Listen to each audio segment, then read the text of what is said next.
Hello everyone, आप सब कैसे हैं। मैं उम्मीद करता हूं कि बहुत अच्छे होंगे और अपनी पढ़ाई को बहुत अच्छे से कर रहे होंगे। मैं आकाश पढ़ाना आईसीटी वर्चुअल क्लासरूम में आपका बहुत बहुत स्वागत करता हूं मेरे प्यारे बच्चों। जैसे आपको बताया मेरे प्यारे बच्चों, बेसिकली हमारी आपका 11वीं क्लास है और 11वीं क्लास में हम लोग देख रहे हैं इकोनॉमिक्स और हमारा लेसन नंबर 6 चल रहा है। और इसी लेसन नंबर 6 के अंतर्गत मेरे प्यारे बच्चों हम लोग देख रहे थे रोजगार समृद्धि, औपचारीकरण और अन्य मुद्दे। इन सब चीज को देखने के बाद हमने प्रयास किया, हमने परिचय को पढ़ा, कैसे कैसे श्रमिक और रोजगार जो आप करने वाले उनमें हमने अंतर को देखा। इन चीज को देखने के बाद लोगों में रोजगार की जो भागीदारी है उनको हमने देखने का, जानने का प्रयास किया। ठीक, ये सारी चीजें हम लोग देख चुके हैं, बात कर चुके हैं। ठीक, रोजगार की स्त्री पुरुष का जो वितरण है ये शायद देखा। और हमने स्वनियोजित जो आपके मजदूर थे उनको देखने का प्रयास किया कि आखिर में स्वनियोजित मजदूर किस प्रकार के थे, कैसे उनकी स्थिति बनी हुई थी, क्या कुछ था इनमें, हम लोग गौर करके देख लिया था। ठीक है, तो अब इससे आगे बढ़ते हैं और हमने देखा कि नियमित अनियमित कैसे हैं, कुशल श्रमिक कैसे हैं, क्या कौन कौन से सेक्टर आपके कोर एरिया के हैं। ये हमने देखने का प्रयास किया था कि कारखाने और फर्म कार्यालय में रोजगार में किस प्रकार है, कोर के सेक्टर कौन से हैं, प्राइमरी के कौन से हैं, सेकेंडरी के कौन से हैं, टर्सरी के कौन से हैं। उन सेक्टर को हमने देखने का प्रयास किया। एक बार देखिए फिर हम इसमें आगे बढ़ेंगे। ठीक? उद्योग और कार्य, ग्रामीण और शहरी, पुरुष और लिंग, प्राथमिक क्षेत्र, द्वितीयक क्षेत्र, तृतीयक क्षेत्र कुल। तो पहला ग्रामीण क्षेत्र में 59.8%, शहरी क्षेत्र में आपका 6.6%। अच्छा, ये है औद्योगिक वर्ग, ये है निवास स्थान, ये है लिंग। अब औद्योगिक में तीन सेक्टर है, प्राइमरी, सेकेंडरी और आपका टर्सरी। कुल मिलाकर कितने योग लगे हैं? तो प्राइमरी में जो है ग्रामीण क्षेत्र में लगभग 60% लोग, शहरी में आपका 6.6% लोग इसमें लगे। अच्छा, सर्विस द्वितीय क्षेत्र में जो आपका ग्रामीण लोग हैं, जो गांव के लोग हैं, वो लगभग 20.4% लगे हैं। और शहरी क्षेत्रों में कितने लगे हैं? 34.3। वहीं अगर हम तृतीय क्षेत्र यानी कि आम भाषा में कहने वाला सर्विस सेक्टर में 19.8% लोग लगे हैं, वहीं इसमें 59.1% लोग में आपका लगे हुए हैं। कुल मिलाकर आप इनको अच्छे से देख सकते हो कि भैया कितना परसेंट लोग इसमें लगे हैं।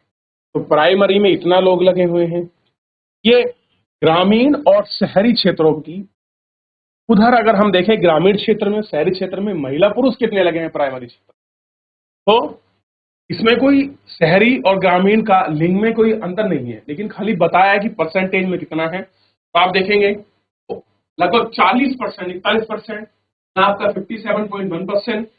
और वहीं सेकेंडरी आपके सेक्टर में पुरुष लगे हैं 26.5%, यहाँ आपका 17 पॉइंट, आपका 7%, 32.8% और 25.2%।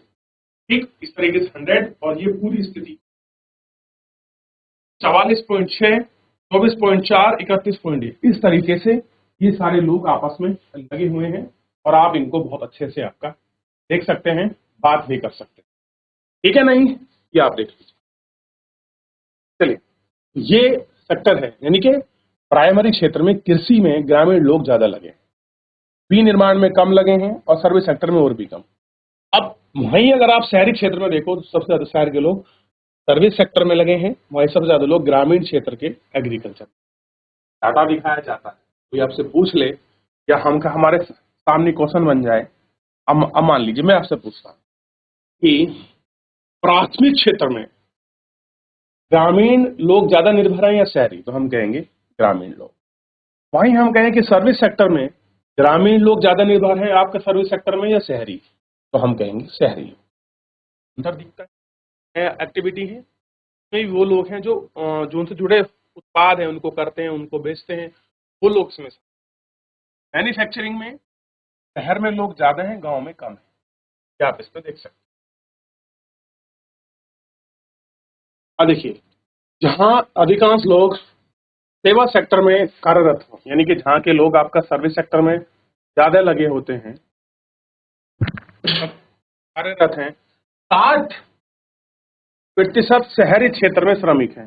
60% लोग शहरी क्षेत्र में इसी में लगे हैं, सर्विस सेक्टर में। लगभग 1/3 शहरी श्रमिक द्वितीय क्षेत्र में नियोजित है प्राथमिक क्षेत्र में पुरुष और महिला दोनों प्रकार के श्रमिक केंद्रित हैं और यहाँ पर महिलाओं का संकेंद्रण बहुत अधिक है।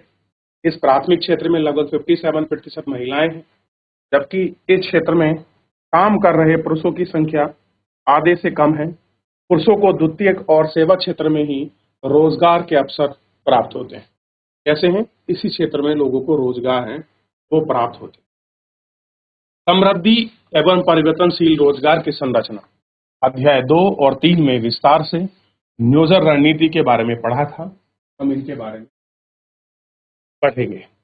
चलिए हम केवल 2 विकास सूचकों पर विचार करेंगे, रोजगार समृद्धि, सकल घरेलू उत्पाद पर बात करेंगे। 2 फैक्टर हैं कि समृद्धि क्या है और सकल घरेलू उत्पाद क्या है। ठीक, ग्रॉस डोमेस्टिक प्रोडक्ट क्या है और ग्रोथ क्या है।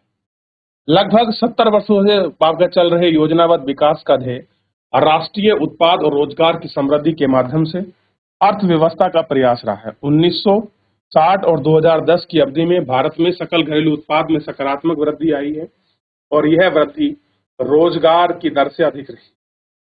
ठीक, कैसी रही है? रोजगार की दर से अधिक रही। अब देखिए, अब आप देख सकते हैं रोजगार जो आपकी पत्ती यानी कि पैटर्न की जो कुछ प्रवृत्तियां हैं, प्राथमिक क्षेत्र, द्वितीयक और इस तरीके से बटा हुआ है। प्राइमरी, सेकेंडरी और आपका टर्सरी में एक क्षेत्र में इस तरीके से उनको डिस्ट्रीब्यूट किया गया। अब कुछ लोग कैसे हैं जो स्वनियोजित हैं, ठीक है, स्वनियोजित देखिए, ग्रामीण, शहरी, इस तरीके से आप इनको देख सकते हैं। किंतु सकल घरेलू उत्पाद की वृद्धि दर में कुछ उतार चढ़ाव भी आते हैं। अगर आप देखोगे कि जो हमारे सकल घरेलू उत्पाद है इसमें हमेशा वृद्धि दर ही नहीं होती, कभी कभार इसमें नीचे भी घटती है। ठीक, तो इस अवधि में रोजगार अवधि का लगभग 2% बनी रहती है। 90 के दशक के अंतिम वर्षों में एक चिंताजनक घटनाक्रम यह भी है कि रोजगार वृद्धि दर कम होकर उसी स्तर पर पहुंच गई है जहां योजना काल के प्रारंभिक चरणों में थी। इन्हीं वर्षों के दौरान हम सकल घरेलू उत्पाद और रोजगार की समृद्धि दर के बीच काफी बड़ा अंतर पाते हैं। इसका यह है कि हम भारतीय अर्थव्यवस्था में रोजगार का सृजन किए बिना अधिक वस्तु और सेवा का उत्पादन करने में सक्षम रहेंगे। इस घटना के विद्वान आपका रोजगार विहीन समृद्धि का नाम दे रहे हैं। अभी तक हम देखा है कि रोजगार सकल घरेलू उत्पाद की वृद्धि की तुलना में हम आपका किस तरह बढ़ रहा है। अब यह जानना आवश्यक होगा कि रोजगार और सकल घरेलू उत्पाद की वृद्धि दरों में इन स्वरूपों के विभिन्न वर्गों के श्रम बल पर किस प्रकार प्रभाव डालेगा। हम समझ पाएंगे कि हमारे देश में किस प्रकार के रोजगार अवसर सर्जन हो रहे हैं। हम समझ पाएंगे भैया आखिरकार में सर्जन कैसा है, किन चीजों का सर्जन हो रहा है, क्यों हो रहा है, इन चीजों को हम बड़े अच्छे से आपका देख पाएंगे। आइए पिछले खंड में बताया गया है 2 सूचकों पर एक बार विचार करें। ये सूचक विभिन्न उद्योगों में लोगों में मिले रोजगार तथा उनकी परिस्थितियां। हम जानते हैं कि भारतीय श्रमिक कृषि प्रधान देश है। जनता का बहुत बड़ा भाग ग्रामीण क्षेत्रों में बसा है और यह अपनी मुख्य आजीविका के लिए कृषि पर निर्भर है। भारत सहित अनेक आपका देशों में आपका कृषि रणनीतियों का ध्येय कृषि पर निर्भर जनसंख्या के अनुपात को कम कर, ऐसा है, उनके अनुपात को कम कर। हो गया, चलिए आगे बढ़ जा रहे हैं। अब देखिए, अब बात करते हैं औद्योगिक क्षेत्र के आधार पर श्रम बल का वितरण दिखाई। श्रम बल कृषि कार्यों से हटाकर गैर कृषि कार्यों की ओर बढ़ते पैमाने में बढ़ रहा है। अब लोग क्या हो रहे हैं कि एग्रीकल्चर से कहाँ की तरफ बढ़ रहे हैं, non agriculture. Non agriculture sector में 2 ही सेक्टर हैं, या तो आप मैन्युफैक्चरिंग में चले जाइए, विनिर्माण में चले जाइए, या फिर आप जो आपका तैतृक क्षेत्र है यानी कि जो आपका सर्विस सेक्टर है आप उसमें चले जाइए। यहाँ पर 1972 और 73 में प्राथमिक क्षेत्र में 74% बाल श्रम में लगे थे। अगर 1972 और 73 में देखोगे तो प्राथमिक सेक्टर में लोग आपका कृषि में कितने लोग लगे थे, लगभग 74% लोग लगे थे। वहीं यही डाटा अगर आप 2011-12 में का अनुपात देखोगे तो ये घटकर 50% रह गए। 24% लोग कहाँ चले गए? कह रहे हैं ये लोग आपका द्वितीयक और आपका सेवा क्षेत्र यानी कि द्वितीयक और तृतीयक क्षेत्र भारत के श्रम बल के लिए आशावादी भविष्य। लोग ऐसे देख रहे हैं कि भैया अब एग्रीकल्चर के बाद जो हमारे द्वितीयक क्षेत्र और जो हमारा सर्विस सेक्टर है ये हमारे भविष्य में रोजगार प्रदान करेगा, इसलिए क्या कहा गया है इसको? आशावादी। आप देखते हैं कि इन क्षेत्रों में आपका हिस्सेदारी क्रम से 11% से बढ़कर 24 और 15% से बढ़कर 27% हो गई है। पहले आपका विनिर्माण में 11% थी, वही लोग 24% हो गए। जहां पर आपके 15% थे वही लोग आपका 27% हो गए। यानी कि एग्रीकल्चर के बाद नॉन एग्रीकल्चर सेक्टर में आपका मैन्युफैक्चर और आपका जो आपका सर्विस सेक्टर है ये बढ़ते हुए बहुत अच्छे ऑप्शंस हैं। विभिन्न स्थितियों में बाल श्रम के वितरण को देखते हुए पिछले 5 दशकों में 1972-2018 में लोग स्वरोजगार और विनियमित वेतन रोजगार से हटकर अनियमित की ओर बढ़ रहे हैं। अब आप देखते हैं कि पहले लोगों में अनस्टेबिलिटी थी, रोजगार में मजदूर हार थे। अब आपके कुछ स्वरोजगार हो गए हैं, कुछ ना कुछ को अपना काम कर रहे हैं, कुछ आपका नियमित वेतन भोगी हैं। ठीक, उनसे हटकर क्या चले गए हैं? अनिश्चित। अनिश्चित श्रम में मतलब होता है कि आज काम मिले कल ना मिले, कोई मजदूरी फिक्स नहीं है, कोई सिक्योरिटी नहीं है, कोई हेल्थ बेनिफिट नहीं है, ये सारी चीजें हैं। फिर भी स्वरोजगार रोजगार का एक बड़ा स्रोत बन गया है। ठीक, सारणी 6.3 में ये अंतिम कॉलम को देखिए। वर्ष 2011 से 18 के दौरान मध्यवर्ती क्षेत्र में स्थिरता रोजगार में समृद्धि में आप क्या समझते हैं? कक्षा में चर्चा करें। विशेषज्ञ बेरोजगार स्वरोजगार नियमित वेतन से ही रोजगार में अधिक जानने की प्रक्रिया करेंगे और श्रम बल में नियमित इनको नाम देंगे। भैया आखिर में ये सब चीजें क्या हैं?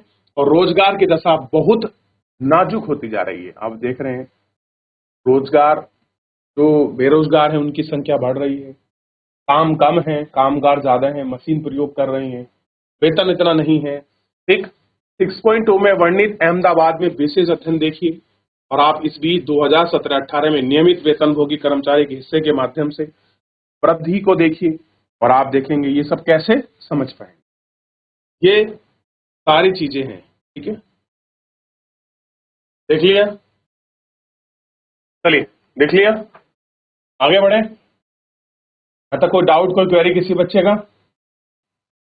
कह रहे संघीय श्रमिक मामले में देश के विभिन्न भागों में स्थित रोजगार कार्यकलाप के माध्यम से औपचारिक क्षेत्र में रोजगार संबंधी जानकारी एकत्रित है। क्या आप जानते हैं कि औपचारिक क्षेत्र में रोजगार बढ़ा देता है? 2012 में इसी क्षेत्र में 30 मिलियन कर्मचारी कितने हैं? 30 मिलियन कर्मचारी में से 1.8 करोड़ कर्मचारी सार्वजनिक सेक्टर में यानी कि जो आपके पब्लिक सेक्टर में कितने लोग लगे।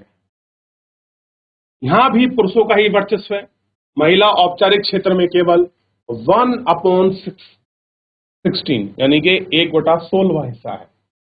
ठीक, अर्थशास्त्रियों ने पाया कि 1991 के बाद से आर्थिक सुधार प्रक्रिया में औपचारिक क्षेत्र में कार्य कर रहे श्रमिकों की संख्या को कम किया है। और आपका इसमें क्या मत है? मत का मतलब होता है विचार, आपकी राय क्या है? तो सर्विस सेक्टर में भी उसके बाद भी महिलाओं का क्या परसेंटेज है यह आपको स्पष्ट रूप से दिखने को मिल रहा है, देखने को। ठीक, अनऑर्गेनाइज जो सेक्टर है उनके अंतर्गत देखिए एक बार।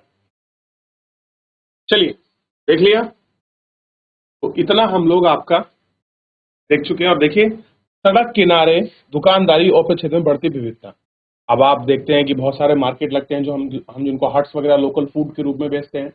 गांव के उत्पाद होते हैं, शहरी बाजारों में मिलते हैं, लोग खरीदते हैं, जिन्हें हम साप्ताहिक बाजार के रूप में भी देखते हैं।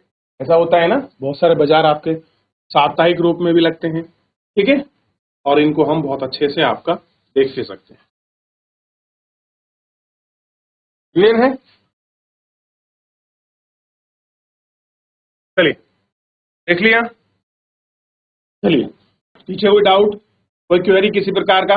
देखिए यहां देख लीजिए, यहाँ कितना परसेंट है और आप उसको जस्ट 2011-12 में देख लीजिए। ठीक है, यही आपका सर्विस सेक्टर देखिए और यही आपका देखिए कितना है, अंतर हो रहा है ना। और अब लोग प्राथमिक क्षेत्र से हटकर सेकेंडरी और तृतीयक क्षेत्र यानी कि सर्विस सेक्टर की तरफ बढ़ रहे हैं और ये रोजगार के आशावादी क्षेत्र। मेरे प्यारे बच्चों, फिलहाल जो है आज के लिए इतना ही। लेंगे नेक्स्ट लेक्चर में, तब तक अपना ध्यान रखिए, स्वस्थ रहिए, अपनी पढ़ाई को बहुत अच्छे से करते रहिए और मुझसे जुड़ने के लिए आपका बहुत बहुत धन्यवाद।